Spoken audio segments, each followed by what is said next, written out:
présenter dans cette formation les nouveautés de cette nouvelle version 2.66 de Blender.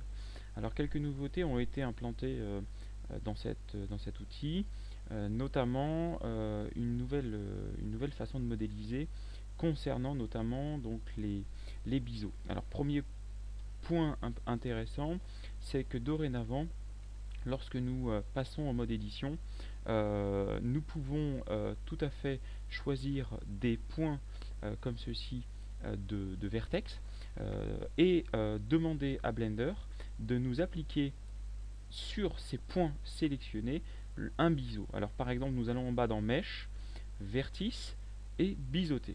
Ce qui va nous permettre en fait de pouvoir appliquer un biseau sur ces points-là. Donc concrètement, voilà, en déplaçant notre curseur, nous allons pouvoir ici appliquer le biseau.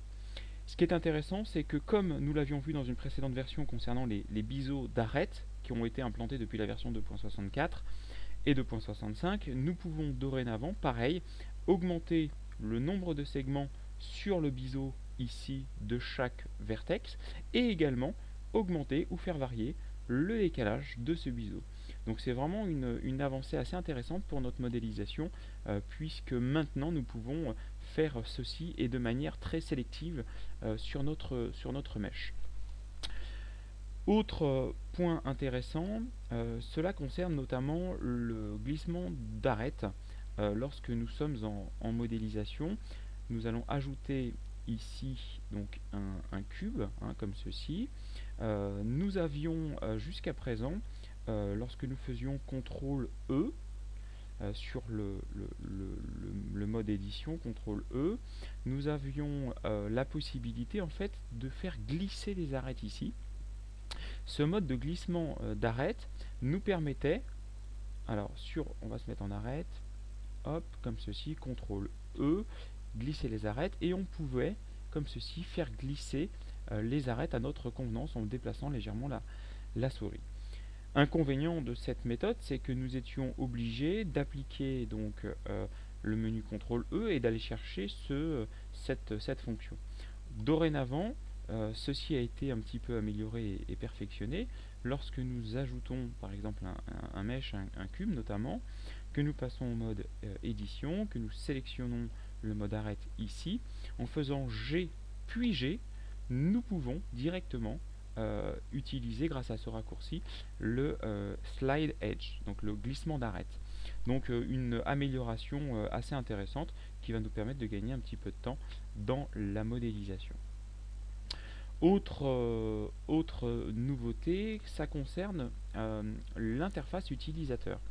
Jusqu'à présent, lorsque nous étions en utilisation de l'interface, lorsque nous voulions gagner de l'espace ici sur notre élément 3D, notre espace 3D, il nous fallait absolument enlever les menus sur les côtés, notamment des barres de propriétés ou d'outils de transformation. Donc en appuyant sur N et T, on avait la possibilité de faire grossir ici notre espace de modélisation 3D.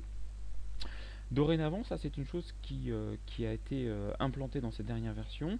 Lorsque nous allons ici dans le menu fichier préférences utilisateurs, comme ceci, ça nous amène donc à ce menu. Nous avons dorénavant l'outil de superposition de régions, comme ceci. Donc lorsque nous l'activons, c'est très simple, en fait nous avons les menus qui sont sur les côtés qui ont légèrement pris de la transparence, que nous pouvons d'ailleurs régler également dans ce menu de préférence utilisateur. Mais ce qui est surtout intéressant, c'est lorsque nous nous déplaçons, comme ceci dans l'espace, nous nous apercevons que la transparence de l'espace 3D fait que nous pouvons conserver la taille complète de notre espace 3D, que nous ayons le menu ou pas. Donc ça c'est vraiment très intéressant, ce qui fait que ça ne déforme pas ici pour le moment notre vue dans l'espace 3D. Donc ça c'est une amélioration vraiment intéressante dans le sens où ça nous permet vraiment d'avoir une vue globale par rapport à notre espace.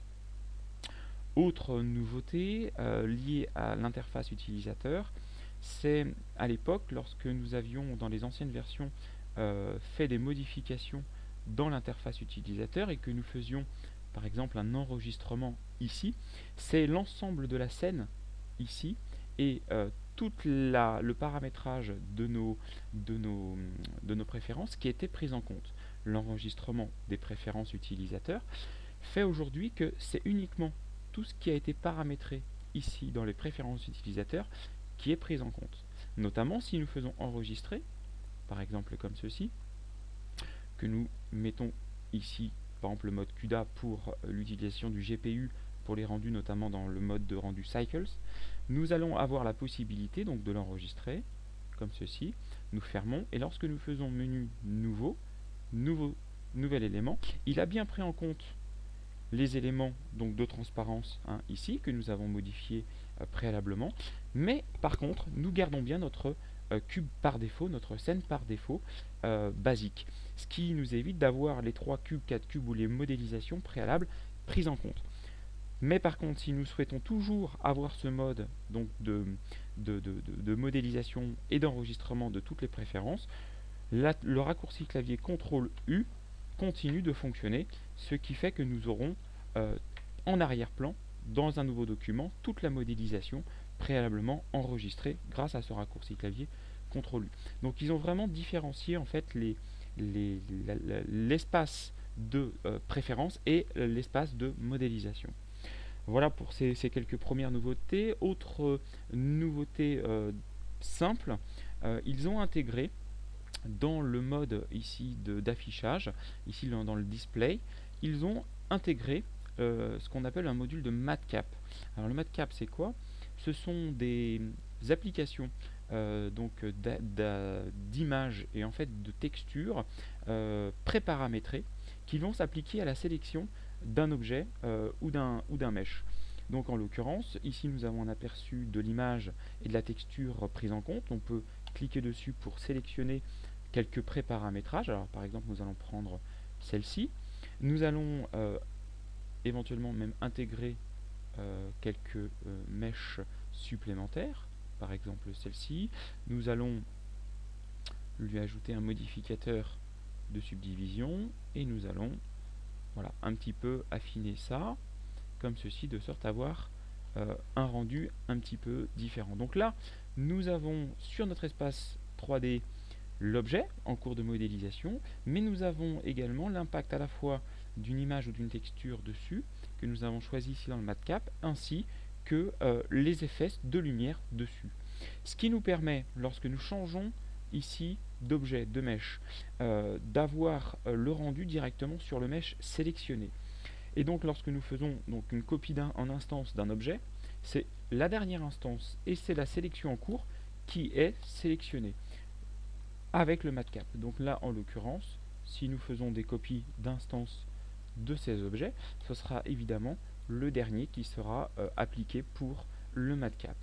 Donc voilà pour ces premières modifications. Moi je vous donne rendez-vous dans la deuxième partie de cette formation concernant un gros outil qui s'appelle donc la topologie dynamique. Nous allons voir ça dans le détail dans quelques instants. A bientôt.